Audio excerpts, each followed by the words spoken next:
여러분 안녕하십니까? 중앙선이 없고 차선도 없는 주택가, 상가, 생활도로, 즉 이면도로입니다. 그런데 앞쪽에 횡단보도가 설치되어 있어요.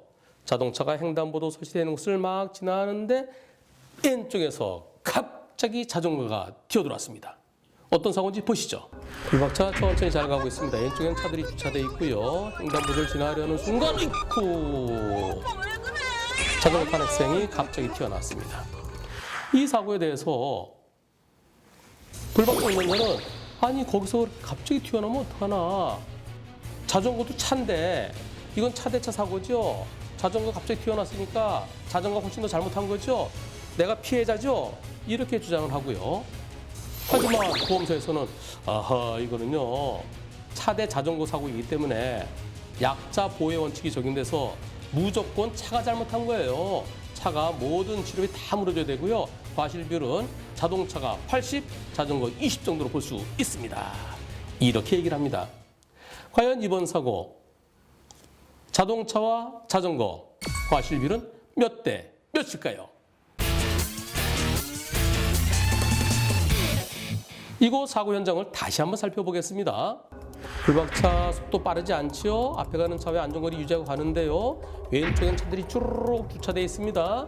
그리고 횡단보도를 막 지나려고 하는데 자전거가 주차된 차 사이에서 튀어나왔습니다. 이렇게 튀어나오면 못 피하죠. 자전거가 미리 보였으면 피할 수 있겠지만 미리 보이지 않았어요. 주차된 차 때문에. 그리고 자전거 보이는 순간은 피할 수가 없어요. 보이는 순간 으악 하면서 부딪히게 되죠. 따라서 불박차 운전자는 난 불가항력이다. 저걸 어떻게 피하느냐. 어떤 운전자도 저 상황에서 피할 수 없었을 거다. 이렇게 주장을 하는데요. 하지만 불박차에게 잘못이 없으려면 피할 수 없었던 것만으로는 안 되고요. 하나의 요건이 또 필요합니다. 자전거가 보이는 순간 너무 가까워서 도저히 피할 수 없었다. 그리고 또 한 가지.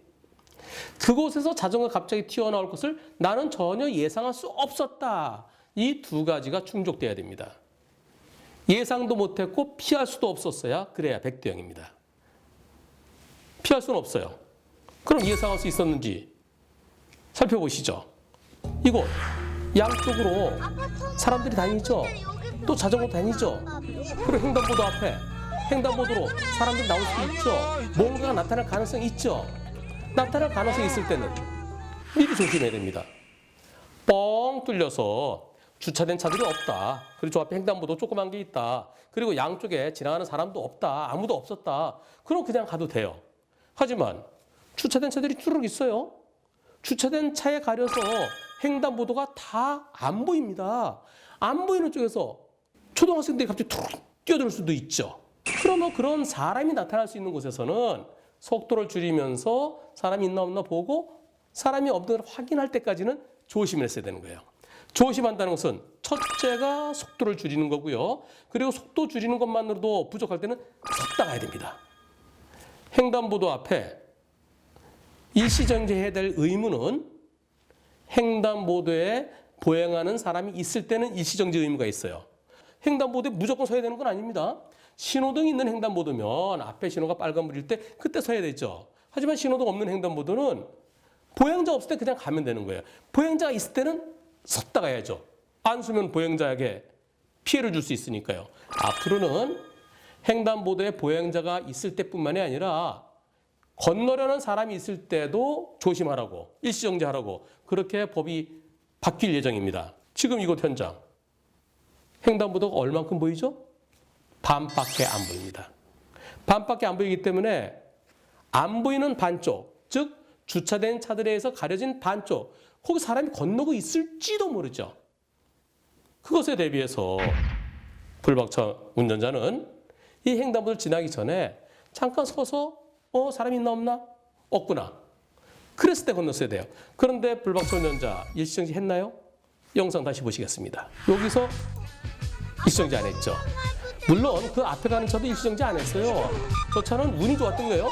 여기 잠깐 섰더라면 요 왼쪽에 있는 차에 가려서 안 보이잖아요. 요 잠깐 섰더라면 그랬으면 저 사람 자전거 타고 나온 사람 그냥 보낼 수 있었죠. 자전거 탄 사람인데 제가 왜 보행자라고 그러느냐.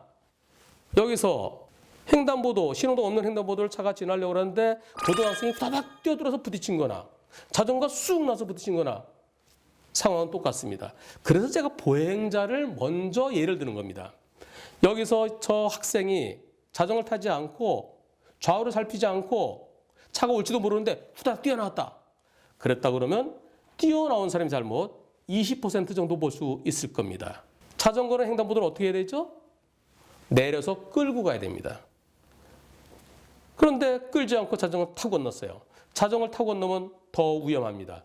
자전거를 끌고 갈 때는 자전거를 버리고 내가 피할 수 있어요. 근데 타고 있으면 내가 얼른 뛰어내지 못하잖아요. 그리고 건너보다 자전거가 더 빠르게 가죠. 걷다가는 탁 멈출 수도 있지만 자전거 바퀴가 앞으로 굴러가죠. 그래서 자전거는 보행자보다 10 내지 20% 잘못했다고 평가됩니다.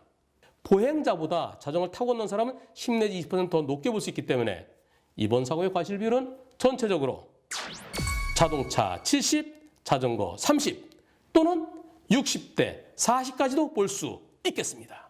아빠 통영 갔을 때 여기 병원 갔잖아. 아빠 왜 그래? 아니야, 이쪽 튀어. 왜 그래?